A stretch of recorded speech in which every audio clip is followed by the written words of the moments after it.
बिस्मिल्लाहिर्रहमानिर्रहीम। मुअज़्ज़ज़ नाज़रीन, मैं हूँ आपका अपना डॉक्टर मोहम्मद अकबर भट्टी।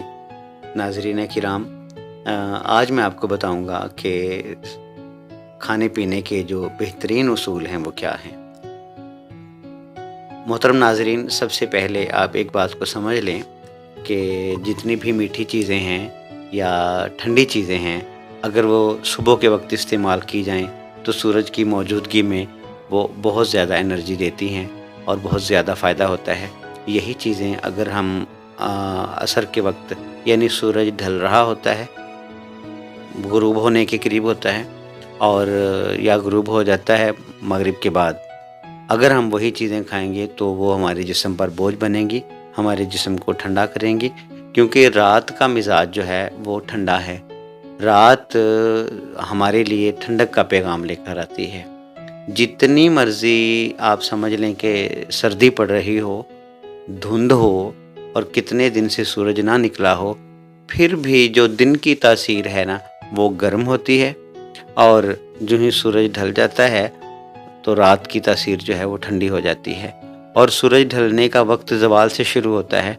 मैं अक्सर लोगों को मना करता हूँ कि अपने बच्चों को और कमज़ोर लोगों को और बीमार लोगों को और बूढ़े लोगों को कभी भी 12 बजे के बाद सर्दियों में नहलाना नहीं चाहिए, क्योंकि उनकी क़ुव्वत मुदाफ़ियत पहले ही कम होती है और सूरज की हरारत कम होती जा रही होती है। उस वक्त नहलाया जाए तो टेम्परेचर लेवल मेंटेन नहीं रह पाता और मरीज़ ज़्यादा कमज़ोर हो जाता है। तो आप इस बात का भी ख्याल रखें कि ठंडी चीज़ें आपने शाम के वक्त और मगरिब के बाद इस्तेमाल नहीं करनी, ये सुबह के वक्त खाएं। और दोपहर के वक्त भी आप ना सलाद वगैरह इस्तेमाल कर सकते हैं और ठंडी चीज़ें इस्तेमाल कर सकते हैं। अगर दोपहर का खाना आप 12 बजे खाते हैं तो नाश्ता सुबह जल्दी करें और 12 बजे दोपहर का खाना खा लें।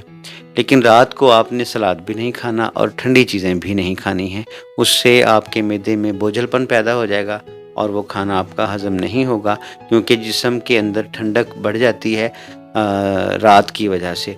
तो रात को जो खाने खाने चाहिए उनमें हरारत वाली चीज़ें, गर्म चीज़ें रात को खानी चाहिए, सालन रात को खाने चाहिए, गोश्त रात को खाने चाहिए और सुर्ख मिर्चों वाली सब्ज़ियां पकी हुई जो है वो रात को खानी चाहिए।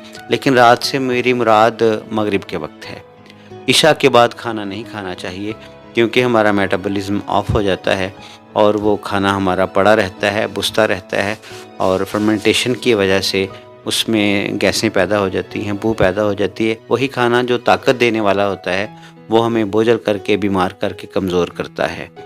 तो आप जो मर्ज़ी खाएं, लेकिन ठंडे गर्म का आप ख्याल ज़रूर रखें। ठंडी चीज़ें सुबह को खानी है और गर्म चीज़ें आपने रात को खानी है। अनकरीब मैं आपको ठंडी और गर्म चीज़ों का भी इंशाल्लाह बताऊंगा, लेकिन ये बातें बताने का मकसद ये था, कुछ लोगों को, ज़्यादातर लोगों को इन बातों का पहले ही से पता है कि ठंडी चीज़ें कौन सी होती हैं और गर्म चीज़ें कौन सी होती हैं। ये जितने भी मशरूबात वगैरह हैं, दूध, दही, लस्सी वगैरह हैं, ये ठंडे हैं, ये सुबह के वक्त, और जितने भी सालन वगैरह हैं और अनाज है, रोटी वगैरह है, ये रात को खाना चाहिए। तो बाकी डिटेल्स इंशाल्लाह ताला अनकरीब आपको अगली वीडियोज़ में मैं पेश करूँगा। अल्लाह हाफिज़।